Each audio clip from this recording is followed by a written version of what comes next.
Welcome. Today we're going to be trying out some different paint exercises that we will be using on our Sgraffito boxes. We are going to be using Tempera paint, which very closely mimics underglazes. Here's an example of what we're going to be doing. So we're going to be trying out a wet and wet technique using two different colors. We'll be trying masking using some tape, a sponging technique, and then down here on the bottom, I have to turn this upside down. You can see we're going to try out some different patterns and designs. Underglazes are fairly expensive, so that's why we're going to work with the acrylic paints. Tempera paints to start with. So you're each going to get a piece of paper that is, I think, about 12 inches long. So you're going to lay that down on your table, put your name on the back of it to start with. And you're going to flip it over and you are going to measure out 4 3-inch sections. So I'm going to measure 3 inches.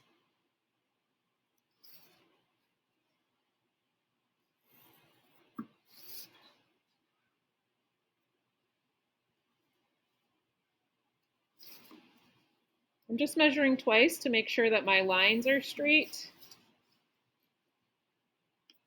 All right, so I have measured my paper, and then what you're going to do is decide which of the techniques you want to try. So now I'm going to jump into my paper and show you the techniques that we are going to be trying out.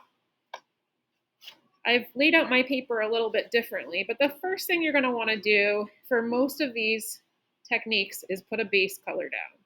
So for masking and stenciling, base color. If you're going to sponge, you want to color down first. If you want to do texture or mark making or a design or pattern, also I would recommend a base color. Otherwise, you'd just be working on a white piece of clay and you're going to be carving into it, so it does not make sense. If you are trying wet and wet, you do not do a base color.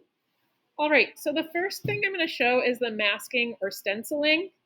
Masking and stenciling essentially can use stickers, tape, or any other sticky kind of material to mask off areas of color. So here's an example of somebody who tried masking. As you can see, they put down a base of blue and then taped areas where they wanted the blue to come through. They then carved on top of that, going many different directions, and the result is really crisp and clean looking. I think they have another one where, yeah. On this, I also masked using, I started with a base of dark blue and then masked out areas where I wanted to keep the dark blue stripes. You can also make designs with your masking, but for our purposes, I think I'm going to keep it pretty straightforward. So I'm going to grab my tape and put down a design and then come back and show you how I'm going to paint it. All right, I am back and we are going to apply some paint to the masking area. As you can see, I applied tape in different thicknesses. I just cut into it, kind of did something random here, but I think it would be fun to then go in and do mark making on top of this. You're not going to remove the tape until it dries. For this project, I would recommend, or this paint exercise, I would recommend choosing 3 colors to work with. I'm choosing warm colors, yellow, red, and orange. Cool colors would work well together, so greens, blues, purples, or even complementary colors. Red and green, orange and blue could be interesting if used well. Or even going monochromatic, 2 different blues, 2 different purples. So think about that, and you can use the same colors throughout. It doesn't have to be the same colors you're going to use on your tile. Today, again, is just about understanding different approaches to creating texture and interesting applications with the paint. So now I'm going to take a contrasting color and just paint it over. We're not going to know the results of this until I take the tape off. And again, that is best done after it dries a little bit, otherwise it kind of seeps under.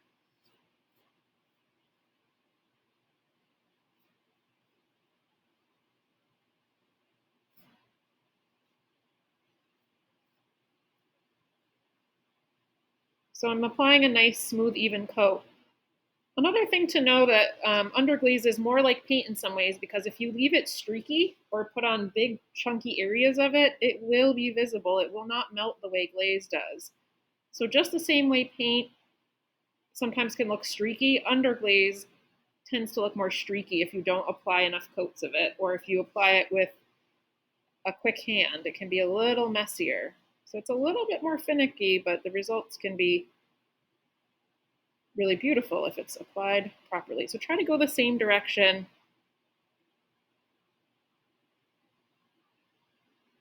All right, so I'm going to let that dry. I might even do another coat once it's completely dried. And then I'm going to wash my brush in some water, and I'm going to take my paper towel and dry it off. Now I'm going to try my wet and wet.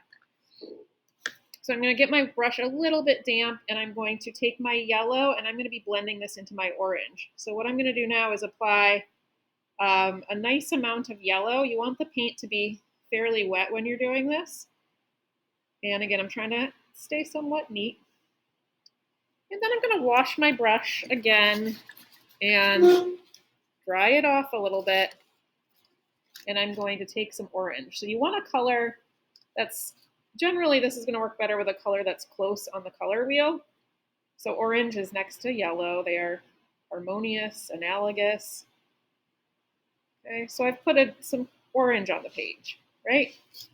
They're not mixed together yet.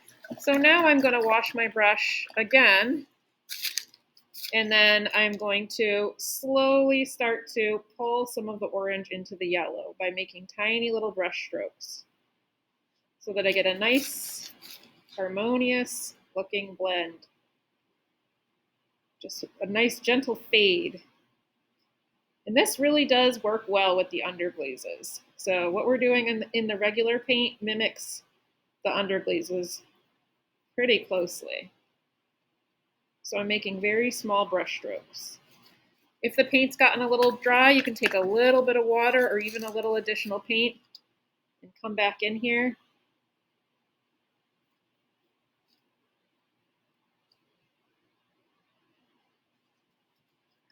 You can even leave a little bit of texture as you're blending if you want to, or you can let it be completely smooth.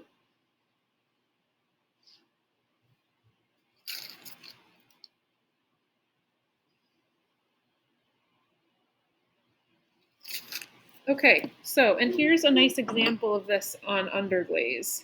So as you can see, the student blended a dark pink and a light pink together. Here the student blended a purple, a dark blue, and a baby blue together, and then they carved out this kind of dandelion design. Okay. Next thing I'm going to show you is sponging. Here's a nice example of somebody who used sponging on their piece. I showed this in class, this little dog treat container. So they used sponging, and it creates this really bright, colorful texture on the piece. The lighter green or the yellow on top of the green really adds a pop of brightness, and again, makes the surface a little more interesting than if it were just one color. So with the sponging, again, I recommend using an analogous color if possible. So I'm going to stick with my current color scheme. You could even select two colors. So I'm going to take a sponge and make sure it's not wet, and you want to have paper towel. Move this up a little bit, and I'm going to dip it into my yellow paint.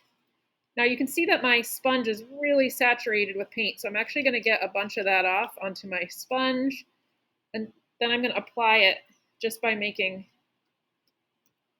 little pats with my sponge. This isn't going to melt like glaze, so the overall effect, you will see the texture more, so make sure you like it. If it feels a little too textural, you can take more of the paint off. This is just practice anyway, so if it's not perfect, it's okay. And then I might take and dip the same sponge in a tiny bit of orange or another color that works well. So I'm going to just layer some orange on there. I don't know if you can see that from the camera angle, but I'm putting a little bit of orange on there. Okay. Texture and design is basically using either a paintbrush or a tool to create marks on the piece. So for instance, making hatching marks or feather marks. So a hatch mark kind of looks like that.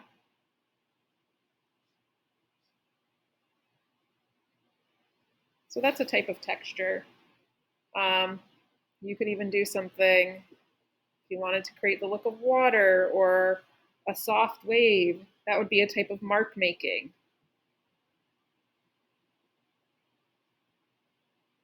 You could use a different color in addition to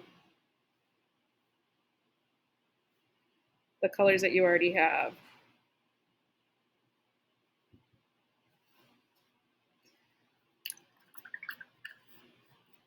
You could also use the back of a tool like a paintbrush to create texture. So all I could do is dip my paintbrush into my paint and create marks that way.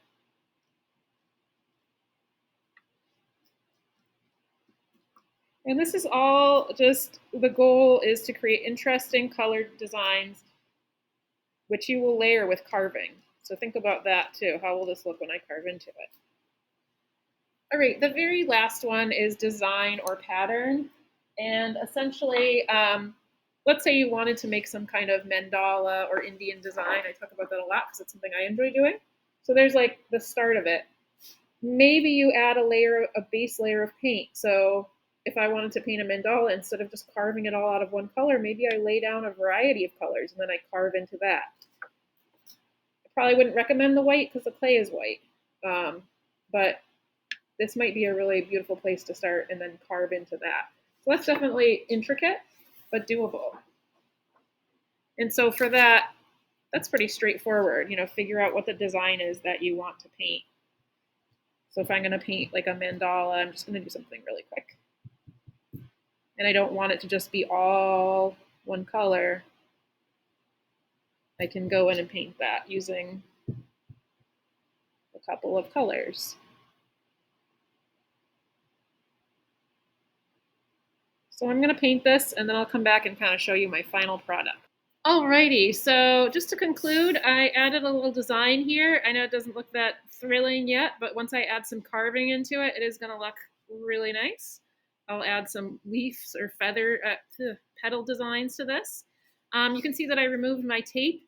I had a little leak happen in a few spots, but I just touched that up. Overall, I think the end result is really crisp. And again, if I were to carve into this using a similar design, it would look very interesting. So I'd like you to try out at least 4 of these. If you have other ideas about things that you want to try, you are welcome to do that too. So you're going to try at least 4 of them out. Again, for all of them except the wet and wet, you're going to need to put down a base coat. So you might want to label your small piece of paper, here it is, with what you're doing first so that you can plan it out.